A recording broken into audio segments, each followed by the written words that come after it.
Bonjour et bienvenue. Aujourd'hui, on va s'intéresser de près aux stratégies qui permettent à certaines entreprises, pas seulement de survivre, mais carrément de cartonner dans des marchés super compétitifs. Allez, c'est parti, on y va. Oui, c'est une question qu'on s'est forcément tous posée un jour. Comment ça se fait qu'une marque, comme ça, arrive à sortir du lot, à se démarquer de toutes les autres quasi instantanément? C'est juste un coup de bol, un éclair de génie qui arrive une fois par hasard? Ou alors, est-ce qu'il y a quelque chose de plus stratégique derrière tout ça? Eh bien, la réponse, c'est que non, ce n'est pas du tout un hasard. En fait, c'est le résultat d'une stratégie vraiment bien pensée, une approche qui change absolument tout, que ce soit pour le produit, pour son prix et même pour le marché dans son ensemble. Alors, pour bien comprendre pourquoi cette stratégie est si importante, il faut d'abord qu'on se penche sur le problème que la plupart des boîtes essaient d'éviter à tout prix. C'est ce qu'on pourrait appeler le piège de la concurrence. Imaginez un peu le tableau. On est dans un supermarché, et là, dans un rayon, il y a 10 marques qui vendent exactement la même chose. Le seul, et je dis bien, le seul moyen de se faire remarquer, c'est de baisser son prix, encore et encore. C'est un vrai cercle vicieux qui finit par tuer les marges et qui rend la survie super compliquée pour tout le monde. Du coup, la grande question, c'est comment on fait pour sortir de ce piège? Eh bien, la réponse tient en un seul mot, un concept vraiment central en stratégie, la différenciation. C'est ça, la grande évasion, pour éviter de se retrouver dans cette guerre des prix sans fin. Alors, qu'est-ce que ça veut dire, concrètement? La différenciation, c'est une stratégie qui consiste à proposer une offre différente de celle des concurrents. Mais attention, ça ne veut pas juste dire être un tout petit peu différent. Non, l'idée, c'est de bâtir une offre que les gens ne pourront trouver nulle part ailleurs. C'est vraiment une démarche volontaire, réfléchie. Et quand on met les deux situations côte à côte, la différence est juste flagrante. D'un côté, la concurrence intense, tout le monde se bat sur les prix, les produits se ressemblent tous et les profits sont minuscules.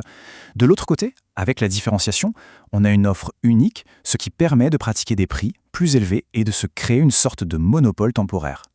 Et c'est ça en fait le but ultime. L'objectif, c'est devenir le seul à proposer un produit bien spécifique. En faisant ça, l'entreprise se crée ce qu'on appelle un monopole temporaire. Et même si c'est temporaire, ce statut lui donne un pouvoir énorme, celui de fixer des prix plus élevés et donc de faire de bien meilleurs profits. Ok, très bien. Mais concrètement, on fait comment pour se différencier? Il y a en gros deux grandes pistes à suivre. On va regarder la première ensemble. La première voie, c'est ce qu'on peut appeler l'avantage de l'innovateur. L'idée ici, c'est simple, il faut innover tout le temps. Être celui qui a toujours un coup d'avance, qui sort des produits nouveaux, plus performants, et qui répond même à des besoins que les gens ne savaient même pas qu'ils les avaient. Et l'exemple type, bien sûr, c'est Apple. Pensez-y, très régulièrement, ils sortent une nouvelle version de l'iPhone, avec à chaque fois son petit lot d'innovation. Et ce rythme, ça permet à la marque de rester au top, de rester leader, et surtout de justifier un prix élevé. Pourquoi? Parce que leur produit n'est jamais vraiment comparable à celui des autres.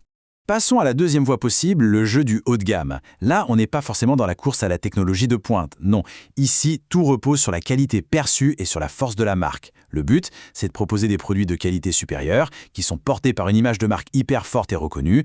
Prenons l'exemple de Lacoste. Franchement, un polo Lacoste, c'est beaucoup plus qu'un simple vêtement. On est d'accord.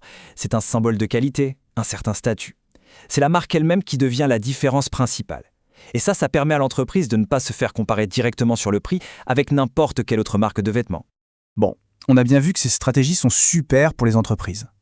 Mais, et c'est là que ça devient fascinant, elles ont aussi des conséquences super positives et directes pour tout le monde, pour les consommateurs. Et ça nous amène à un cycle super intéressant pour le consommateur. Regardez. Étape 1, on a accès à des produits tout nouveaux, super avancés, qui répondent à de nouveaux besoins. Et puis, étape 2, petit à petit, les concurrents se mettent à imiter ces innovations. Et là, la concurrence revient en jeu et les prix commencent à baisser. On se souvient de l'arrivée des premières montres connectées? Elles ont carrément créé un tout nouveau marché en nous proposant de suivre notre activité sportive, notre santé. Ça, c'était l'étape 1, l'innovation qui change la donne.